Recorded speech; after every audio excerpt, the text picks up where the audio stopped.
tous, bienvenue, mesdames, messieurs. Parler d'une seule et même voix dans la diversité d'opinions pour en arriver à bâtir réellement la nation Bénin. Le très difficile pari tenu gagné par les jeunes de l'opposition et matérialisé à travers le Pujo, le pôle unifié des jeunes de l'opposition, semble visiblement avoir du plomb dans l'aile du côté de leur leader. La paix des braves Yahi Azanaï, annoncée à grand renfort médiatique, reste jusque-là un simple vœu dont la concrétisation relève pour l'heure de l'énigme. Les nouvelles ne semblent non plus, mesdames, messieurs, très rassurantes quant à un grand et un seul regroupement pour porter la voix de l'opposition lors des législatives à venir.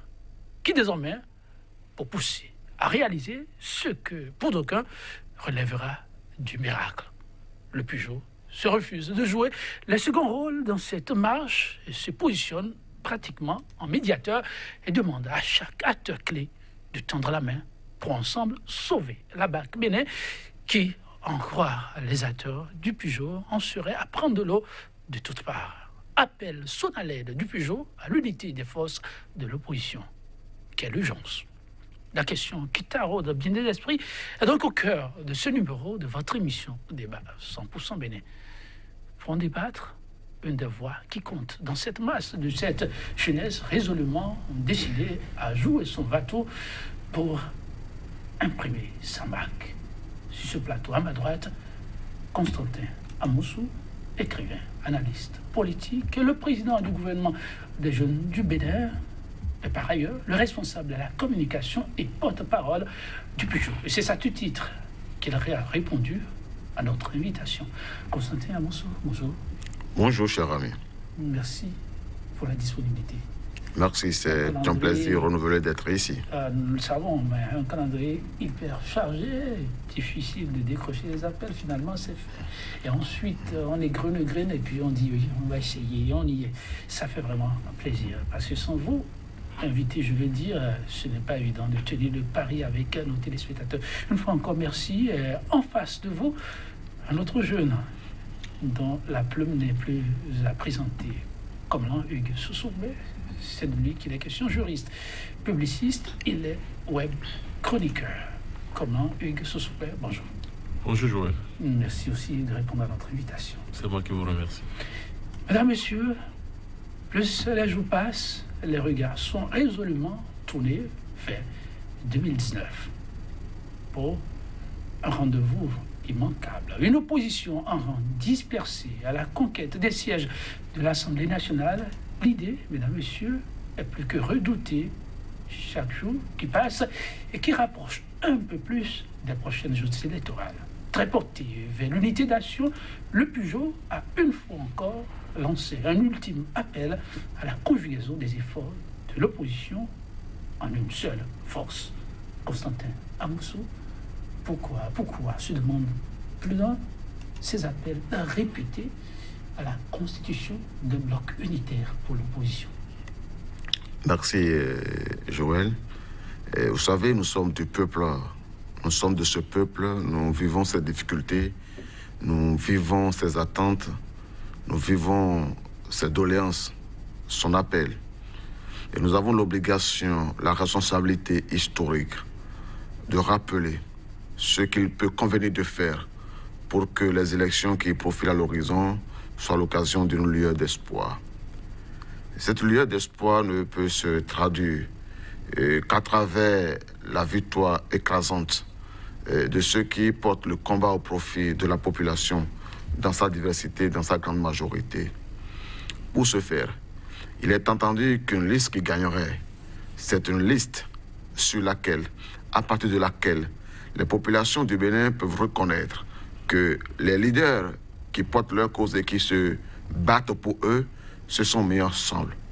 Qu'ils mettent de côté les divergences de second rang qui peuvent les avoir ou opposées hier, ou même qui peuvent continuer de les opposer ici aujourd'hui. Qu'ils mettent de côté les considérations égocentriques, mais qu'ils considèrent dans la pluralité de l'opinion, dans la pluralité de sa composition, nos sociétés telles qu'elles se trouvent aujourd'hui en combat contre un pouvoir qui se révèle prédateur, contre les acquis démocratiques d'une part et contre l'économie en second lieu. en raison de cela, l'appel du pôle unifié des jeunes de l'opposition pour une liste unifiée de l'opposition, en fait, n'est pas simplement l'appel de l'opposition, c'est l'appel du peuple du Bénin.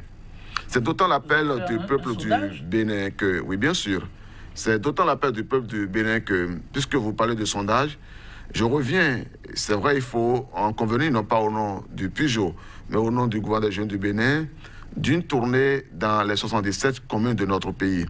Mais je n'ai pas été que dans les centres-villes, dans les cœurs des communes. J'ai été dans les arrondissements au plus profond, j'ai été dans les villages.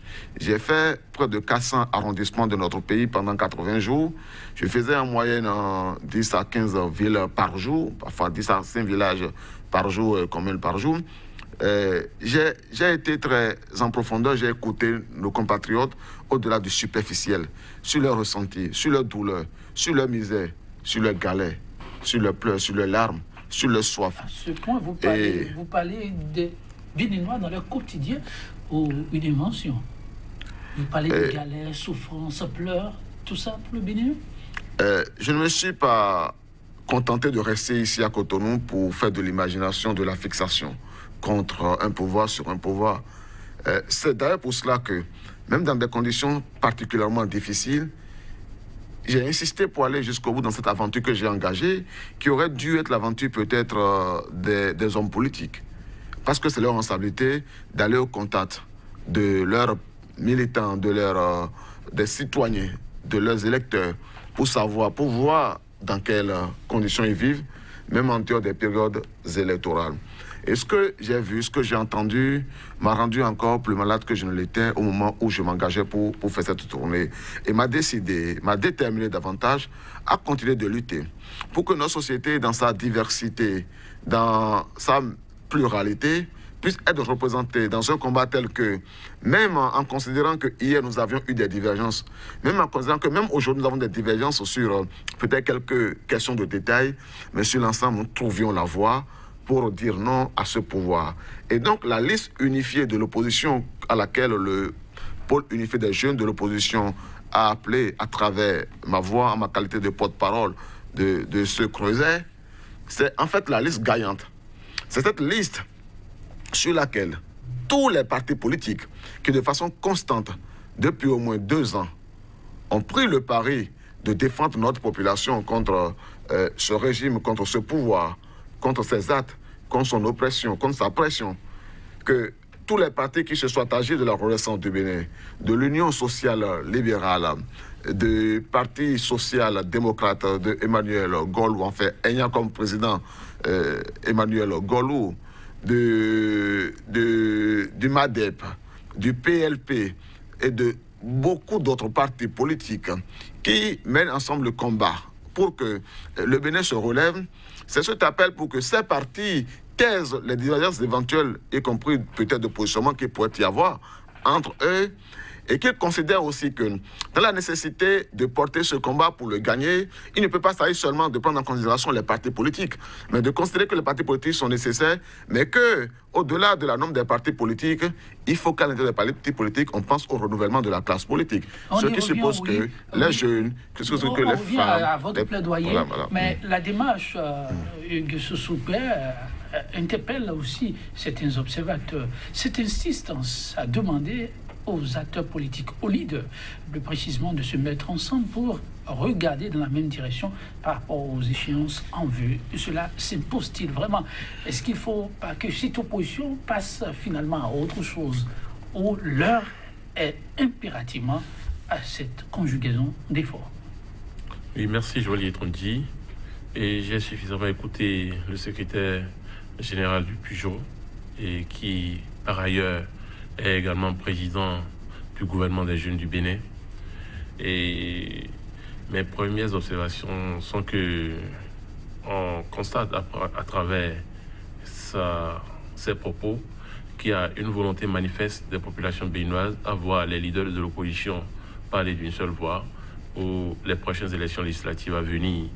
Et donc le Pujol et le gouvernement des jeunes du Bénin se fait le devoir d'être porte-parole de cette population afin que ce vœu soit concrétisé. C'est ma première observation.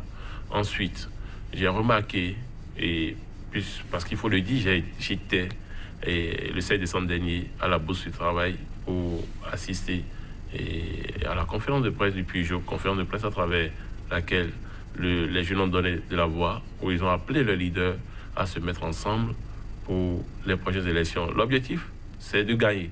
Et c'est comme on le dit, l'union fait la force. Ils estiment qu'en restant ensemble, ils gagneront plus de sièges qu'en allant chacun de façon dispersée. Mais ceci dit, je voudrais déjà constater que il y a eu des divergences à un moment donné du parcours politique de ces anciens. Si ces divergences étaient que politiques, on se comprendrait. Mais au-delà de la politique, il y a eu d'autres débats qui se sont invités et dans le cercle politique. Et aujourd'hui, c'est ce qui fait beaucoup plus mal. Et lorsque, au nom de la politique, on peut tenir des propos blessants vis-à-vis de quelqu'un et quelques jours après, on revient pour dire que c'est au nom de la politique, je pense que certains ont du mal à prendre ça, à accepter ça. Et c'est là tout le problème. Et sinon, je ne pense pas que ce soit aussi difficile pour les hommes politiques du Bénin de se mettre ensemble pour faire des choses, bien les choses. Oui, allez-y. Oui, il n'est pas autant difficile pour eux de se mettre ensemble pour bien faire les choses. Maintenant, lorsque je vois la démarche du Pujol et en l'occurrence celle du président du gouvernement du Bénin, j'aurais préféré une chose, que le gouvernement du Bénin, le gouvernement des jeunes du Bénin, et mettre en place un document, écrire un document de plaidoyer, et qu'il prenne ce document et qu'il aille rencontrer les responsables aussi bien les leaders de l'opposition que de la mouvance, et souhaite que... Parce que la revendication des jeunes est de deux niveaux. Un, il faut, entre les opposants, s'entendre. Ensuite, il faut positionner les jeunes, les personnes handicapées et les femmes en bonne position sur les listes pour les prochaines élections à venir. Je pense que le gouvernement des jeunes peut, à son niveau, faire le travail de doléance, de plaidoyer, faire le document et aller demander la contribution des hommes politiques à mettre en place, à bien positionner les jeunes, parce que c'est aussi là le combat. Maintenant, pour ce qui concerne l'unicité des forces de l'opposition, je pense qu'au-delà d'une conférence de presse, il faut discuter également avec les leaders pour voir ce qui bloque, pour voir pourquoi est-ce que la démarche n'est pas actée. Parce que dans les rumeurs, selon les rumeurs, vers la fin du mois de novembre, on avait déjà appris que l'opposition se constituerait en un seul bloc, en un seul parti, et lancerait son parti le 1er décembre. Mais depuis 2 semaines, rien de tel n'a été. Qu'est-ce qui bloque les discussions? Pourquoi l'opposition n'arrive pas à s'entendre pour faire un parti unique? Mais il faut aussi remarquer que c'est la guerre des positionnements. Et il y a certains qui pensent qu'ils sont toujours influents dans leur zone et que cette unicité peut empêcher la concrétisation du grand rêve Gaïé. Donc, ils se disent en allant en deux blocs, c'est-à-dire avec 2 partis, cela pourrait leur faciliter de rafler plus de sièges qu'en allant avec un seul parti, parce qu'il faut se faire identifier également par sa zone d'influence. Si je me retrouve avec un parti et qu'on me positionne et que mes votants ne me reconnaissent pas sur la liste, est-ce que ça autant de problèmes. Voilà. On peut dire un autre plaidoyer dans le plaidoyer. Oui. Constantin Moussou, ce souper évoque un certain nombre d'aspects qu'il perçoit comme démarche ultime pour pouvoir espérer une suite favorable à votre plaidoyer. Rencontrer par exemple, pris individuellement, les leaders de chacune des forces en question, discuter avec, voir le goulot d'étranglement et si possible, en discuter avant de passer à cette offensive-là. Une démarche pensée ou qu'on pourrait mettre en application dans les prochains jours. Merci beaucoup. Vous posez une bonne question et certains éléments relevés par Hugues Soupé, oui, m'obligeaient déjà à revenir pour qualifier un certain nombre de points et profiter pour exprimer ce qui est contenu dans le projet politique du Pujol. Mais là, il faudra faire la distinction entre ce que fait le Pujol et ce que fait le gouvernement des jeunes du Bénin. Et à l'entame, je voudrais dire clairement que la plaidoirie que nous portons pour que l'opposition aille unie et qu'elle aille en portant le plus grand nombre possible de jeunes et de femmes, de personnes en situation de marginalisés sur les listes, n'est pas un plaidoyer porté au nom du gouvernement des jeunes du Bénin. Il se trouve que, oui, moi je suis président du gouvernement des jeunes du Bénin, que je suis par ailleurs le porte-parole du pôle unifié des jeunes de l'opposition. Donc, le gouvernement des jeunes du Bénin n'a pas à demander à l'opposition de se mettre ensemble. Sa responsabilité, c'est de défendre particulièrement les intérêts des personnes qui représentent la couche juvénile dans ce cadre. Et c'est d'ailleurs dans ce cadre que nous avons engagé la tournée nationale que nous avions faite. Là, vous avez rencontré les personnalités de tout. Alors, voilà. Et c'est surtout parce que nous savions que à la fin de cette tournée, les résultats que nous avions récoltés seront soumis à la fois aux partis politiques de tous les bords et aux responsables d'institutions afin de lancer un plaidoyer. C'est connu comme cela. C'est le plaidoyer intitulé la règle de 3. Et la règle de 3, c'est un tiers de femmes, un tiers de jeunes âgés de moins de 40 ans et un tiers d'anciens sur les listes. Donc ce projet-là est en perspective, est en train de se construire et c'est à l'occasion notamment de la restitution des résultats de la tournée que nous rentrons dans cette phase active-là. Ça, c'est donc le grand jeu du bénévolat. Voilà. Mais alors, au nom du pôle unifié, donc des jeunes de l'opposition, et je dois rappeler déjà, je connais la dessus peut-être, que dans le cadre de GJB, nous avons pris des attaches avec les jeunes de la mouvance qui sont partie prenante avec ce projet, d'exiger un tiers pour chaque catégorie ainsi représentée.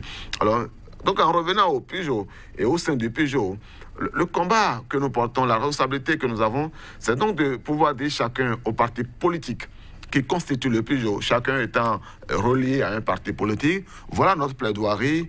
Nous l'imposons en tant que lobby et nous exigeons que cela soit mis en branle. Parce qu'en réalité, il ne s'agit pas simplement d'avoir une liste unifiée de l'opposition pour gagner. Lorsque vous avez une liste unifiée où les populations ont reconnu telle personne X, telle personne Y, telle personne Z, se bagarrant durant de longs mois, des années, prenant des risques, subissant toutes sortes de pression, d'oppression, et à remarquer que ces personnes sont considérées comme des marginaux et donc voire renvoyés à la lisière quand il s'agit de constituer les listes, il se peut bien que cette génération, la génération représentée, que les couches représentées, les couches qui se retrouvent à travers ces personnes, se désolidarisent de cette liste et peut-être même aillent vers n'importe quelle liste, y compris des listes rivales. Y compris des listes rivales qui ne portent pas forcément les mêmes aspirations, mais qui au moins, sur peut-être la question de génération, pourraient être en accord avec ça. Voilà. Et donc ça, c'est essentiel que cela soit intégré dans les éléments de référence au moment de la constitution des listes. Et ça, nous portons cette plaidoirie en privé au sein des partis politiques, au sein de la grande alliance qui initialement s'appelait la Coalition pour la défense de la démocratie. Mais de plus en plus, nous osons aussi porter ça un peu pour être une façon de prendre l'opinion à témoin pour que demain, si les jeunes étaient obligés de se désolidariser de la liste unifiée éventuellement, parce qu'elle n'aura pas tenu compte de cette exigence, il ne soit pas dit que nous qui avons porté la plaidoirie de la liste unifiée, que nous avons été les premiers à claquer la porte, parce que notre exigence, comme je le dis encore, est à double volet. C'est la liste unifiée et c'est maintenant les jeunes. Alors pour la liste unifiée, quel est le rapport aujourd'hui avec ces leaders, puisque tout se joue à ce niveau? Oui, en réalité, voici la situation. Je dois vous dire, je peux vous dire que tout n'est pas perdu, parce que hier encore, nous étions à une séance, et vous pourrez avoir une annonce surprise dans le cours de la journée, ou demain, au sujet du parti unifié de l'opposition. Mais le vrai problème, c'est que personne n'est en désaccord avec le parti unifié, y compris les forces Corée.Bénin émergents qui étaient en conseil national le week-end dernier. Oui. Le problème, c'est la forme que prendra le parti unifié. Nous avons travaillé quasiment durant 1 an sur l'idée que le parti unifié sera un parti nouveau, avec un nom nouveau, dans lequel toutes les formations politiques de l'opposition ou en désaccord avec le pouvoir se retrouveraient. Mais récemment, les forces Corée.Bénin émergents ont exprimé, disons, une préoccupation qu'on peut dire en griffe nouvelle. Parce qu'ils ont considéré que leur logo, étant déjà connu, étant bien connu par leur électorat, parce que pendant 10 ans, l'électorat a été habitué à cela, que lors de leur congrès, leurs militants ayant exigé que le nom FCBE, le logo, devraient être sauvegardés. Créer un parti nouveau ne leur garantissait pas la possibilité. Enfin, aller aux élections avec un parti nouveau ne leur garantissait pas, et en l'absence de leur logo, ne leur garantissait pas la possibilité de porter leur message jusqu'aux confins du Bénin et de parvenir à rallier leurs militants, surtout qu'un parti du nom de FCDB est en train de naître aujourd'hui, et avec FCDB, avec le logo Cori, donc pourrait tendre à induire des gens en erreur. C'est donc de cette remarque qu'ils se prévalent pour dire nous allons faire un parti unifié, mais nous irons tous aux élections sur la liste FCBE. Mais on va considérer que c'est FCBE qui est le parti unifié.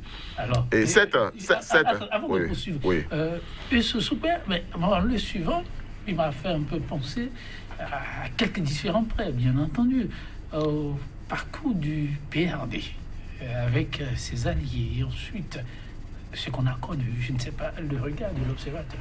Oui, vous savez, il y a ressemblance, mais pas la même chose. Vous savez, le PRD était de la mouvance. Le PRD a juste, pour des raisons de convenance personnelle, et qu'on connaît tous, décidé de ne pas se rallier au Grand Bloc, tel exigé par le président de la République, Patrice Talon, parce que le PRD a refusé de disparaître de l'échiquier politique national. Et donc, c'est tout le problème. Ici, maintenant, bien que, et refusant d'appartenir à l'un des blocs progressistes ou républicains, le PRD se réclame toujours de la mouvance. Voilà. Ici, avec cette exigence, les FCBE pourront-ils parvenir à avoir le quitus des alliés? Voilà, c'est toute la question. Et comment vous l'observez, en tenant compte du parcours et de l'histoire de chacune des formations? Oui, bon, aujourd'hui, lorsqu'on prend les formations en jeu, je prends le PSD, le MADEP, le PLP et l'USL et les FCBE et les autres partis autour. Pourquoi, je ne sais pas pourquoi, sur ce plateau, depuis quelques minutes, on n'a pas encore appelé un parti qui compte restaurer l'espoir. Restaurer l'espoir. Non, on l'appelle. Okay. Lorsqu'on prend tous ces partis réunis, et il y a quand même des partis qui ont réussi à s'imposer sur l'échiquier politique national. Il s'agit bien des FCBE, il s'agit peut-être du PSD, du MADEP, mais aujourd'hui, quelle est leur force sur le terrain? Le PSD a gagné quoi depuis 10 ans? Le MADEP a gagné quoi depuis 10 ans? Les FCBE ont géré le pouvoir pendant 10 ans. Ils ont eu des députés à l'Assemblée, ils ont eu des maires, ils ont eu des conseillers, des élus locaux, et quoi qu'on dise, ils continuent d'avoir des représentants au Parlement à ce jour. Donc, et l'USL, c'est un parti nouvellement créé, mais un parti créé et qui quand même est en train d'occuper également le terrain, parce qu'il n'y a pas ce week-end où l'USL n'installe pas ses coordinations. Mais l'USL n'a pas encore affronté le suffrage et à une élection législative, donc ça reste à démontrer.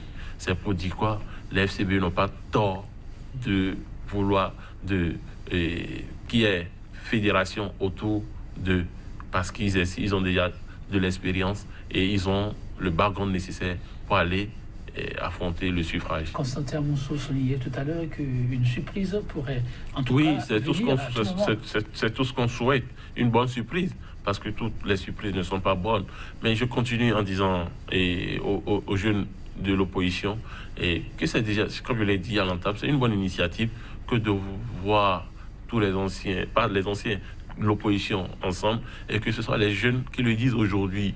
Et après leur sortie, j'ai fait une analyse personnelle, dit aujourd'hui, on sent que ces jeunes constituent aujourd'hui un mouvement de pression sur toute l'opposition. C'est un mouvement de pression et qui exige quelque chose, et je pense qu'ils sont en phase peut-être de faire quelque chose que personne n'a jamais fait ici au Bénin, de gagner ce pari. Et s'ils gagnent ce pari, ils gagneront d'autres. Pourquoi, je le dis? Ce sont ces jeunes qui ont donné leur poitrine depuis 2 ans, depuis 3 ans, pour faire face au pouvoir du président de la République, Patrice Talon. Les anciens, c'est vrai, ils ont l'espèce sonnante et trébuchante, ils accompagnent les jeunes, mais ce sont les jeunes qui prennent les risques, ce sont les jeunes qui parlent, ce sont les jeunes qui disent que ça ne va pas. Je veux prendre l'exemple de Constantin Amoussou, qui a fait le tour du Bénin, pas au nom du Peugeot, mais à la fin, c'est un jeune qui prend des initiatives, peut ne pas revenir et de ses déplacements. Je prends l'exemple de Léon Zoumbadji, qui, au début de la gouvernance de Talon, s'est positionné pour dénoncer ce qui ne va pas, avant même que l'opposition ne rentre dans les rangs, avant même qu'on ait une opposition en bonne et due forme. Je prends l'exemple de Franck Brassassi qui est parti de la mouvance, qui a rejoint l'USL et qui, vaille que vaille, se bat sur le terrain. Je prends l'exemple de Cécile Adiélé et beaucoup d'autres jeunes qui, depuis, font le combat. Et je parle de ces jeunes parce que je dis, ces jeunes ne peuvent pas avoir fait tout ce combat et, lors de la constitution des listes pour les élections à venir, ne pas être positionnés sur ces listes, parce que c'est un combat légitime. Et en politique, il n'y a que des intérêts. C'est la guerre des intérêts. Et on fait le combat et après, on se partage le butin. Donc, je ne trouve pas... Je trouve qu'il est à saluer leur initiative, il est à saluer leur demande. Et ils le méritent bien, parce qu'ils ont combattu pour ça. Ils se sont battus pour ça. Et c'est à juste titre qu'ils soient positionnés sur les listes. Aujourd'hui, ils ne doivent plus continuer à être des afficheurs sauvages, ceux qui prennent les risques pour les anciens, pour les leaders des partis. Et ça, ils l'ont compris, mais Constantin Moussou, j'ai évoqué le parti Restaurer l'Espoir tout à l'heure. Votre transition pourrait aller vers la problématique posée par cette formation politique. Mais quand on vous suit très bien, te porte à croire que là aussi, ce qui semble apparaître comme un handicap majeur, t'en est plusieurs aujourd'hui. Oui, en réalité, le parti Restaurer l'Espoir s'est engagé, avait été découvert comme un parti de l'opposition et était engagé dans les démarches pour la création du parti unifié. Il y a eu ce qui pourrait apparaître comme une boutade de la part du secrétaire général du parti, en la personne du vaillant député Guy Chokwe. Mais il faudrait faire une lecture politique de sa sortie et considérer qu'il pourrait y avoir des frustrations. Parce que vous pouvez considérer que lorsque vous agissez, que vous êtes sur le terrain, que vous bougez les choses, que vous vous sacrifiez, que parfois tout l'effort que vous avez peut-être engagé et pour concrétiser une initiative a volé en éclats. Parce qu'on a considéré que quelqu'un ou que des gens de l'extérieur du pays, même s'ils constituent des personnes qui comptent au sein de l'opposition, qu'il a suffi qu'ils disent non, on remet tout à zéro pour que tout l'effort que vous aviez déployé soit remis à plat, comme si vous ne comptiez pas. Ça peut frustrer de façon fort légitime par ailleurs. Cela peut laisser apparaître qu'au fond, vous savez, il y a un temps, quelqu'un du temps où il était encore au pouvoir parlait de télécommande de Paris. Il faut que nous sortions de l'esprit de télécommande. Nous sommes des gens responsables. Les jeunes comme les autres qui sont ici, qui font face, qui luttent et qui prennent tous les risques. Le jour de mon arrivée ici à Cotonou, après la tournée, dès le lendemain, j'ai écopé d'une citation directe à comparaître devant le tribunal de Cotonou dans des conditions, je sais, pour avoir relevé l'insalubrité à Cotonou. Je ne sais pas où et comment ça va finir. On m'a proposé d'aller en exil, je n'irai pas, je ferai face, mais lorsque vous entreprenez des actions comme cela et que tout ce que vous proposez, que les initiatives que vous portez, que les combats que vous portez, que les actes qui ont été même décidés collectivement, y compris avec l'accord de certains acteurs de la classe politique, ici ou en dehors du territoire, sont quasiment à la phase de mise en œuvre et que c'est peut-être la veille que l'on vous dit, mais écoutez, arrêtez tout cela, vous pourrez être frustré et porter le langage, disons, un peu osé et sortir de... Aujourd'hui, la calmie est revenue. Mais aujourd'hui, la calmie est revenue. Monsieur Constantin Moussou, vous avez fait un petit détour qui n'est pas passé inaperçu. Vous dites, pour avoir relayé ce que vous avez relayé là, vous êtes appelé à comparaître? Oui, bien sûr. Bon, cette question, je ne voulais pas trop en faire un débat sur les plateaux, mais il est arrivé. Mais voilà. Oui, c'est votre vis-à-vis qui parlait de risque, oui. Là, ça fait très sérieux. Alors, aujourd'hui, pour le combat que vous menez, parlant de liste unifiée, vous dites tout peut arriver, mais de positif dans les heures à venir. Oui, bien sûr, parce que les discussions se sont poursuivies et dans l'esprit convenu des partis politiques réunis au sein de l'opposition, il est clair que chacun continue d'être d'accord sur l'idée que la liste unifiée et à certaines conditions près est la meilleure des choses. Oui, en dehors de ça, est-ce voilà. que chacun est prêt à faire des concessions qui s'imposent?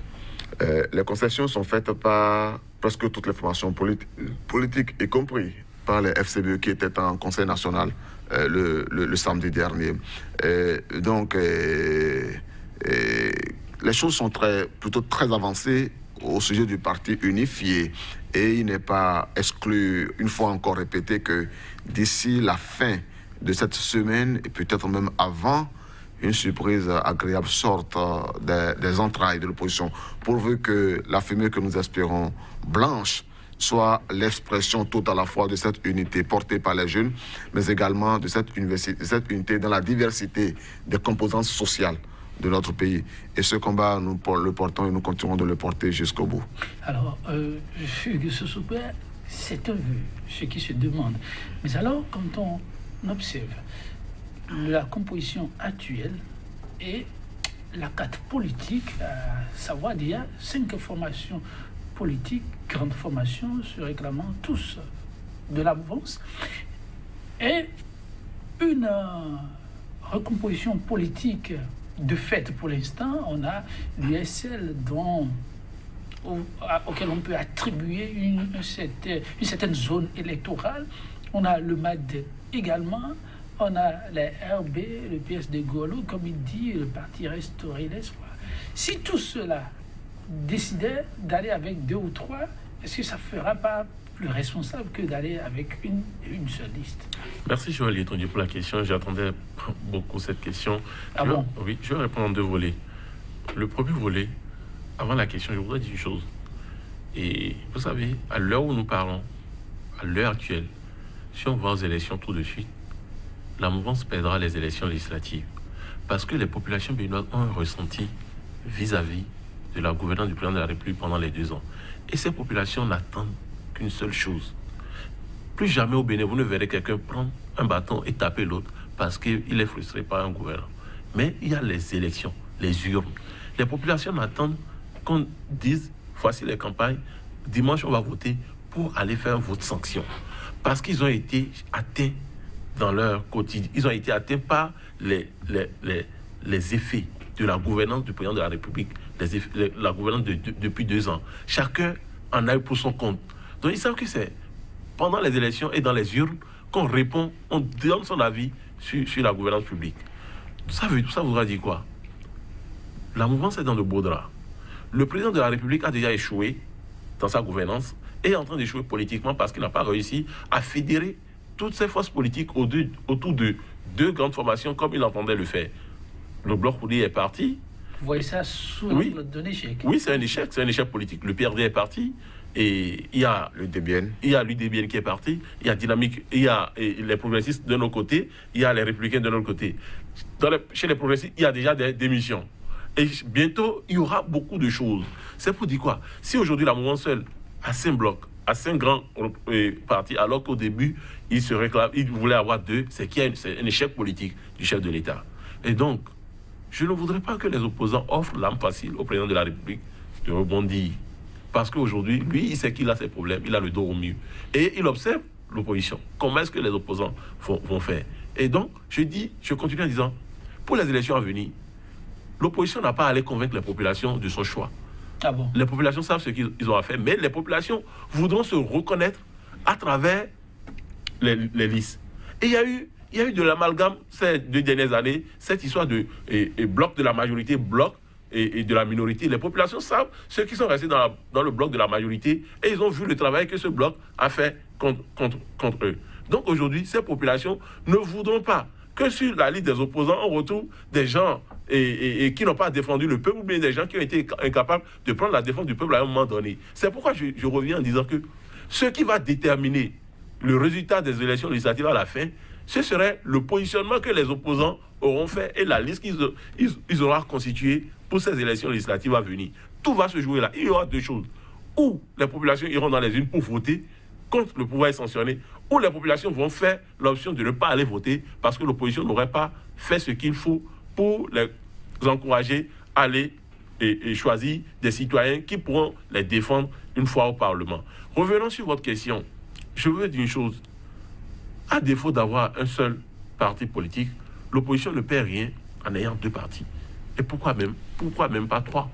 Quand je dis 2 partis, lorsque vous prenez l'USL du président, dont le président d'honneur est Sébastien Gavon, C'est pour la première fois dans l'histoire politique du Bénin depuis 1990 que je suis en train de remarquer que l'USL est le seul regroupement politique qui a, lorsqu'on parle en matière de fièvre, qui peut s'identifier dans 3 zones géographiques du Bénin.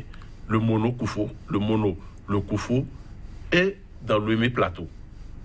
Vous allez aux élections présidentielles, on retourne un peu dans le passé, les élections présidentielles de mars 2016, pour une première participation, Adjavon-Sébastien a eu un score que Adrien Oumbédi n'a jamais eu dans la zone de Semepodi et Kraké et consorts. Le score de Sébastien Adjavon, pour une première participation, a dépassé les scores que Adrien Oumbédi a fait pendant plus de 20 ans et de participation à une élection présidentielle. Mais il ne faut pas l'oublier, en cette année-là, Adrien Oumbédi n'était pas candidat et le PAD n'avait pas désigné un candidat. Et le candidat du PAD avait été rejeté par les populations de la zone. Important à souligner. Il faut le souligner. C'est pour dire quoi? Et les meilleurs scores de Sébastien Adjavon en 2016, c'était dans le Mono, c'était dans le Koufo et c'était dans le Mémé Plateau. Donc c'est pour dire, l'USL peut s'identifier à 3 zones géographiques. C'est déjà un acquis. Si aujourd'hui, le président Adjavon décide de ne pas rester dans un bloc et d'aller, l'USL doit aller à la conquête de l'électorat en 2019, ce serait fort de cela. Ah, on a une assise, on peut tenter la chose. L'FCBE aussi ont une certaine assise. Ils ont géré le pouvoir d'État pendant 10 ans. Ils ont gagné des choses, ils sont connus. Et lorsque vous voyez, chaque fois que Boni Yaye descend sur le terrain, malgré tout ce qu'on lui a reproché, parce que malgré tout ce qu'on peut lui reprocher, il continue d'être le chouchou de beaucoup de Béninois parce qu'aujourd'hui, le pouvoir, la gouvernance de Talon a restauré Boni Yaye. Par sa gouvernance et qui va dans tous les sens et qui va surtout contre la volonté du peuple, Boni Yaye a retrouvé un regain dans la société. Il est plus adulé aujourd'hui. Les gens regrettent avoir traité Boni Yaye de cette manière. Donc c'est aussi un acquis pour les FCBE. Ils ont encore leur mot à dire sur le terrain. Lorsque je prends le PLP, c'est un nouveau parti qui est né. Le PSD, je l'avais déjà dit tantôt, qu'est-ce que le PSD a gagné depuis 10 ans? Les MADEP ont gagné quoi depuis 10 ans? Et les autres? Je prends restaurer l'espoir de Candidat Zanaï. Candidat Zanaï, après, en 2006, il a été à une élection législative. Il n'a rien gagné. Il n'a pas gagné les élections lorsqu'il a quitté la RBE. Il a créé Restaurer l'espoir. Sa première élection législative, il n'est pas sorti. Il a suffi qu'il intègre la FCBE pour se faire élire député après. Et la dernière fois, c'est avec l'Union fait la nation et que Candidat Zanaï a réussi à avoir 3 sièges. L'Union fait la nation a eu 3 sièges dans la 16e circonscription avec Candidat Zanaï et les autres. C'est pour dire, je ne sais pas si aujourd'hui, Restaurer l'espoir seul à une élection législative peut s'en sortir, surtout avec le pourcentage de 10% qu'on exige sur toute l'étendue du territoire national. C'est pour dire que les faits sont là, les données sont là. Il va falloir les intégrer.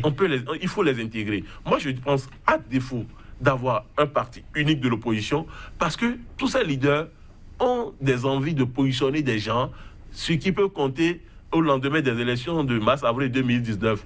Parce que c'est aussi cela, la guerre qui est en jeu. Donc on ne voit pas que 2019, mais on voit au-delà. On voit au-delà de 2019.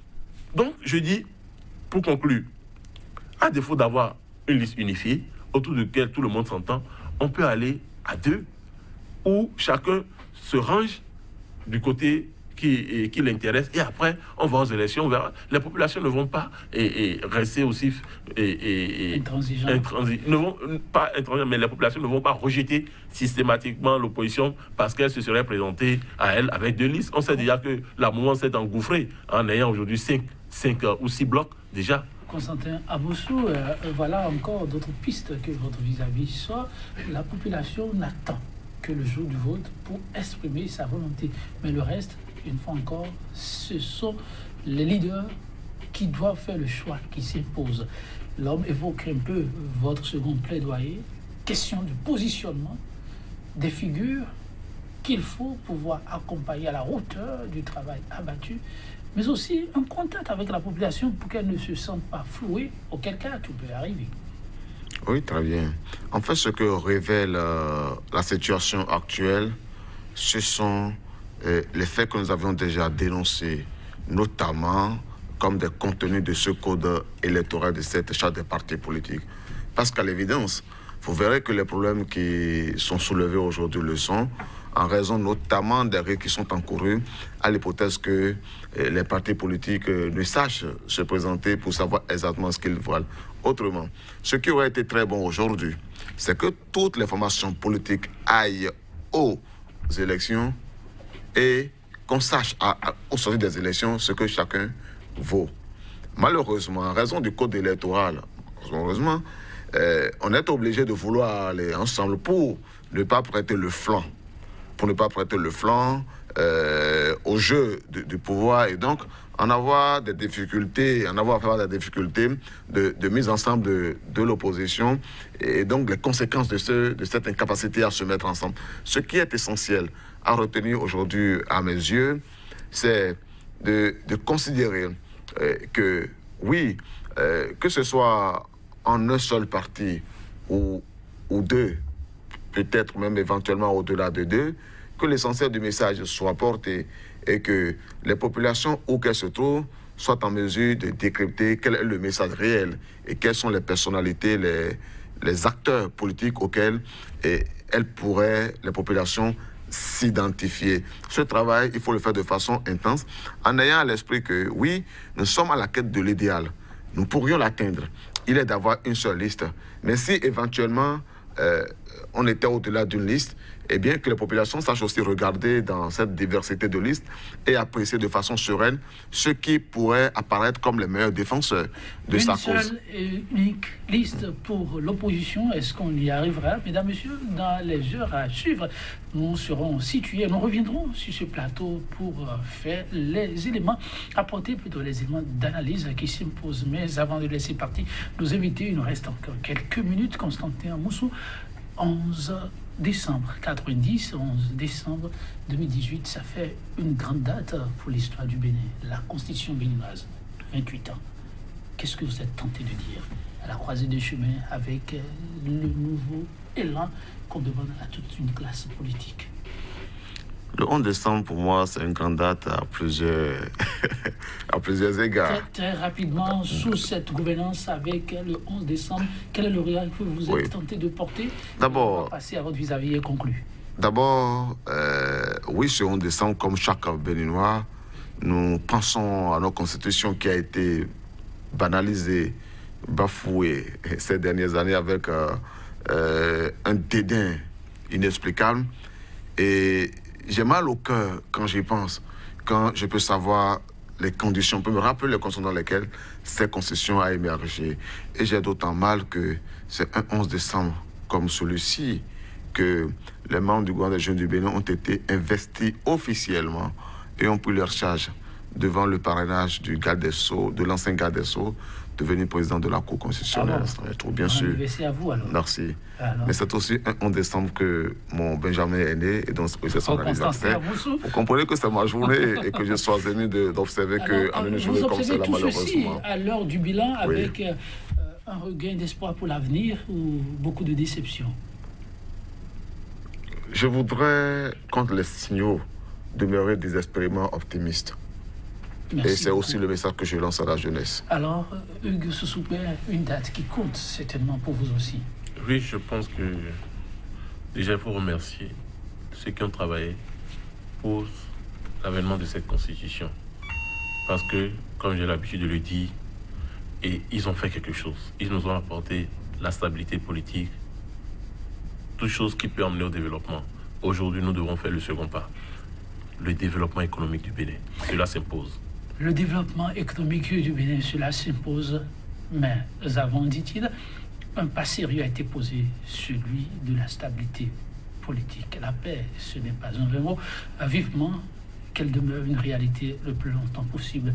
Hugues Soussoupé, merci d'avoir été des nôtres une fois encore. Merci également à vous, Constantin Moussou, chers téléspectateurs. Vous l'avez compris, on s'en arrête ici pour l'aventure de ce jour. On se retrouvera demain. Mais je vous fausse compagnie sur cette citation de l'artiste et écrivain grec Ésope.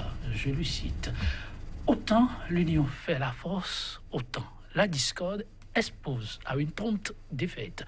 Pour de grandes victoires, on est condamné à avancer, groupé et non dispersé.